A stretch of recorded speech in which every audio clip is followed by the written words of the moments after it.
How big was that fish you caught? This big? This big? This big?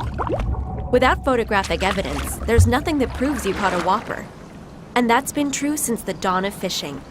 In fact, hundreds of years ago, long before photography could capture the moment, Japanese fishermen invented their own way to record trophy catches. They called it Gyotaku. Gyotaku is the ancient art of printing fish that originated in Japan as a way to record trophy catches prior to the modern-day camera.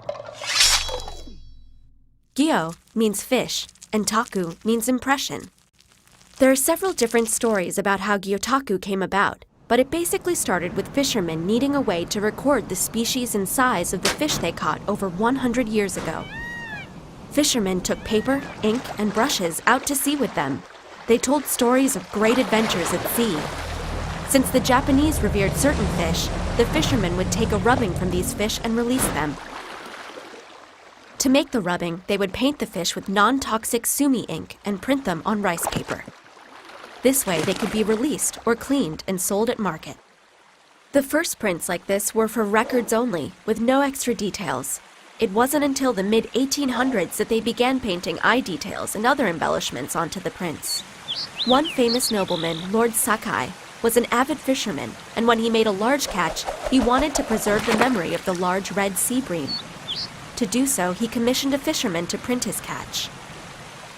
After this, many fishermen would bring their Gyotaku prints to Lord Sakai, and if he liked their work, he would hire them to print for him.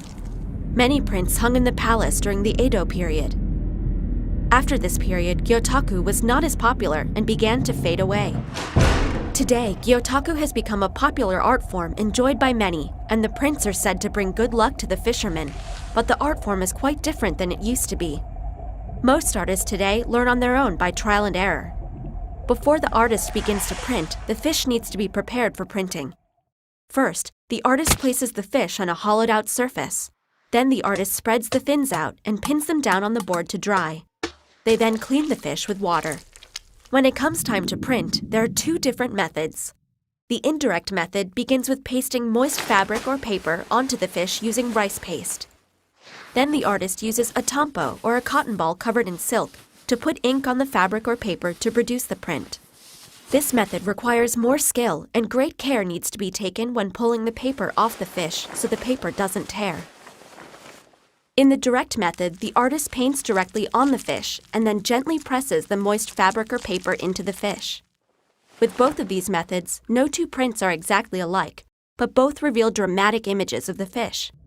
For the final touch, the artist uses a chop or stamp and signs their work, and can hold it up to say, the fish was exactly this big.